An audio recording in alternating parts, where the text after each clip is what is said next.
Dan satu lagi Ustadz, guru spiritual mertua saya ini juga bilang ke saya kalau saya adalah orang yang dia cari selama 45 tahun. Katanya saya adalah istri batinnya. Umi antara kesel, iya, tapi juga lucu. Kalau gitu kita nikahnya nikah batin aja, yang penting dalam batin. Udah, kita nikah. Gitu. Iya kan? Kalau gitu nggak usah kerja, yang penting batin saya sudah kerja. Kalau gitu nggak penting sholat, yang penting apa? Batin saya sudah sholat. Kalau gitu nggak penting haji, yang penting batin saya sudah haji. Islam itu agama lahir dan agama batin. Ada surat masuk lagi. Umi bacakan ya. Assalamualaikum Ustadz dan Umu. Waalaikumsalam warahmatullahi wabarakatuh. Maaf sebelumnya Ustadz, jujur saja saya muslimah keturunan yang belum mengerti arti tauhid sepenuhnya. Bahkan di usia 30-an ini saya belum mengerti sepenuhnya artinya sholat. Sampai saya berpikir, apa sholat saya diterima? Karena saya sebetulnya kurang paham arti dan maksud beribadah itu sendiri, yang membuat hati dan pikiran saya ragu sampai bolong-bolong mengerjakan sholatnya. Itu yang pertama. Terus yang kedua, saya disuruh wirid sama keluarga suami. Sebetulnya saya nggak keberatan sih Ustadz, tapi asal saya ngerti apa sebetulnya arti sama tujuan dari bacaan wirid itu. Tapi yang belum masuk di akal saya, kenapa sebelum wirid saya harus menyiapkan syarat-syarat berupa makanan, minuman, minyak batin yang katanya harganya mahal untuk dioles ke seluruh badan saya. Kemudian ada tasbih yang nantinya nggak boleh dipegang siapapun kecuali saya untuk melakukan kesepakatan perjanjian sebelum wirid itu dimulai. Alasannya katanya saya punya aura negatif yang menghambat kelancaran rezeki suami saya. Karena dosa-dosa saya di masa lalu yang pernah melakukan, astagfirullahaladzim. Maaf ya Bi, Umi bacain ya. Zina bersama suami saya yang sekarang. Dan semua itu diperantarai oleh guru spiritual mertua saya. Pertanyaan saya, bukankah ketika kita ingin bertobat dengan cara sholat tobat dan berjanji tidak melakukannya lagi, serta berusaha menjadi pribadi yang baik? Oh, jadi dia nanya, bukannya kalau orang tobat tuh harusnya caranya sholat tobat, terus nggak melakukannya lagi, berusaha untuk pribadi yang lebih baik gitu. Harusnya bukannya gitu. Dan guru spiritualnya itu pun menjanjikan, kalau saya mau melakukannya, yang tadi ya wirid-wirid segala macam itu Bi, itu nanti rezeki kami akan lancar. Bahkan pas kami lagi nggak punya uang, tiba-tiba nanti uangnya akan datang sendiri kayak magic. Dan terus terang hal itu lebih nggak masuk akal lagi buat saya. Ya sama, buat Umi juga nggak masuk akal sih. Memang saya pernah membaca kun fayakun. Tapi kan bukannya itu harus dibarengi sama usaha ya. Dan satu lagi Ustadz, guru spiritual mertua saya ini juga bilang ke saya, kalau saya adalah orang yang dia cari selama 45 tahun. Ngeri. Katanya saya adalah istri batinnya. Umi antara kesel, iya, antara tapi malu. juga lucu. Dan menjelaskan juga tentang hadis. Seorang istri yang bisa masuk pintu surga, seorang istri yang bisa masuk surga dari pintu mana saja kalau taat pada suaminya. Tapi suami yang dimaksud di sini bukan suami lahir. Maksudnya suami saya sekarang, tapi adalah suami batin. Yaitu si guru spiritual. Bisa masuk pintu dari pintu manapun. Ya, asal taat sama suami. Abis itu sih benar sih ya, Bia. Tapi suami batin, gitu. Nah, saya menyampaikan ini pada Ustadz dan Umu, berharap Ustadz dan Umu bisa memberikan saya motivasi, jalan keluar, dan saran apa yang harus saya lakukan. Semoga bisa segera menjawab kegunaan hati saya. Sebelumnya saya ucapkan jazakumullah khair. Ngeri. Sangat gimana tuh, Bi? Ngeri. Inilah kenapa kita itu harus belajar Islam itu benar-benar dari akar, dan benar-benar dari why-nya. Yeah. Jadi kita bukan keterampilan beragama, tapi pemahaman beragama. Yeah. Kalau keterampilan beragama, jadi kita hanya tahu ini zikir, ini tasbih, ini sholat, ini puasa. Yang harus kita reform itu adalah beragama itu kenapa?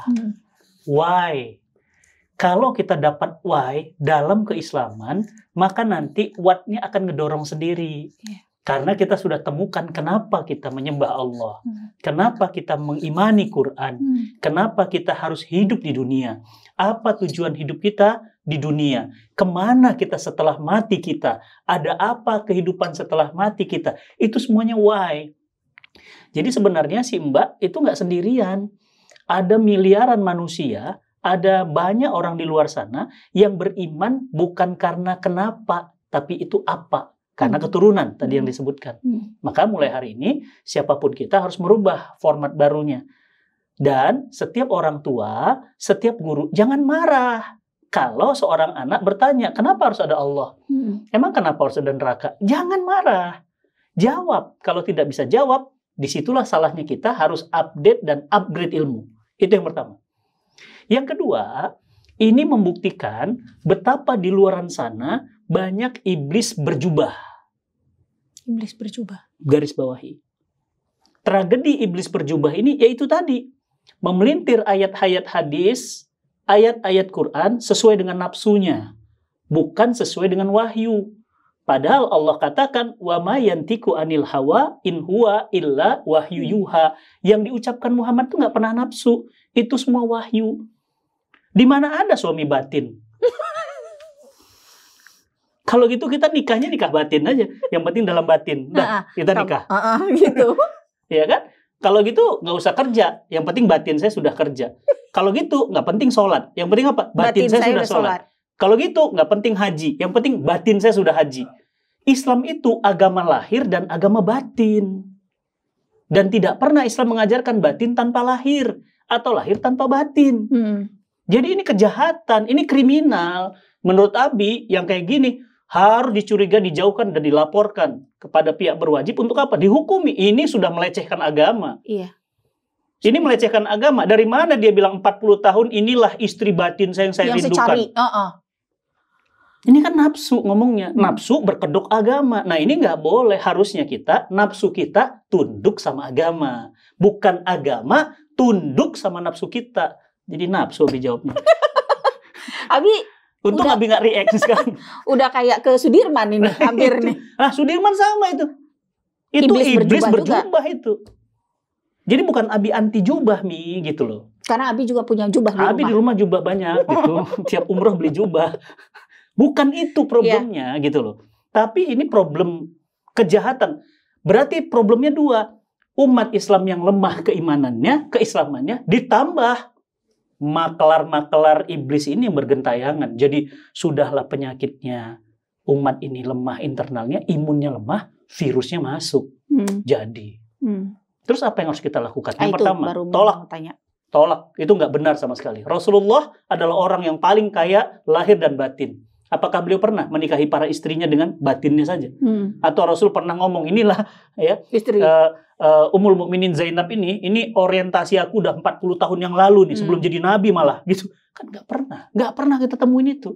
Jadi ini udah sesat, menyesatkan lagi.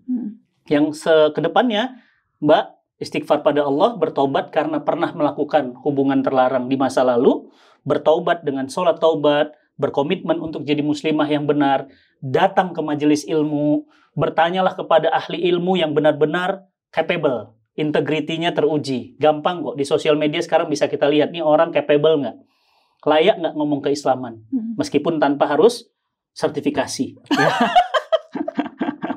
Soalnya kalau sertifikasi tergantung yang buat sertifikat, ya kan? Dia suka, dia kalau tanda dia tangan. suka dia keluarkan sertifikatnya. Kalau enggak dia nggak suka keluarkan sertifikatnya. Ya, jadi punten ya, ini bukan ngomongin sertifikat, tapi agak aneh sih semua pakai sertifikat. Ya sertifikatnya ya Ali Imran 104, wal takum minkum ummatu yad'una ilal khair wa ya'muruna bil ma'ruf wa yanhauna 'anil munkar wa ulaika humul muflihun. Itu sertifikat dari Allah bahwa setiap orang itu ada kelompok yang tujuannya amar ma'ruf nahi munkar dan Allah puji mereka dengan pujian ulaika humul muflihun, bukan dengan sertifikasi. Jadi intinya adalah yang pertama kuatkan keimanan kita. Yang kedua, cari guru ya. Cari guru yang benar sehingga why-nya dapat. Jadi imunnya sehat, eksternal, sehebat apapun nggak akan bisa masuk. Kenapa dia bisa merajalela? Karena dia tahu si Mbak ini nggak punya pemahaman Islam yang benar. Iya, itu dia. Coba ngomong sama Umi, kalau nggak dibakar hidup-hidup. Ya kan? Nggak mungkin. Iya kan? Dia jual Ma'abi, barang rongsokan. Dia bilang ini barang limited edition. Ya kita tinggal, akhirnya gue orang apa gitu. Tapi kalau dia jual sama orang yang nggak ngerti, laris dibeli. Ya kan? Ya. Berarti apa? Itu ketidakfahaman. Jadi solusinya taubat, jauhi kemaksiatan ini, berkomitmen dan sudah menikah sama suami, taat sama suami, itu ajaran Islam yang benar dan sangat benar. Dan jauhi orang-orang seperti ini, sampaikan pada mertua bahwa ini bahaya, ini sama sekali tidak pernah diajarkan oleh syariah, bahkan bertentangan dengan syariah. Iya, betul. Karena umat Islam tuh sekarang bodoh banget ya, Bi ya. Itu. Dengan agama. Dia udahlah bodoh sama agama, eksternalnya masuk. Tadi virus, akhirnya rusak. Iya. Jadi ada dua faktor, perbaiki internal, waspada eksternal. Selesai. Bismillah. Semoga ya jadi solusi buat Mbak yang ini dan mbak-mbak yang lain di luar sana. Bismillah. Jangan ada kedok-kedok iblis berjubah. Iya. Yang Umi bingung kalau dia jadi suami batin, mereka nikahnya di mana ya? Ya nikah pakai batin. Oke, mungkin ya. Nanti namanya ini pengadilan batin negeri Cibinong. Jadi pas datang sana nggak ada orang. Kenapa? Batin semua. Nggak ada, diem aja. Udah nikah, udah. Nanti kalau gitu makan gak usah pakai makan. Kenapa? Batin aja. Batin aku udah makan. Udah makan dah. Yuk diminum ala nabinya. Coy ya. Masya Allah.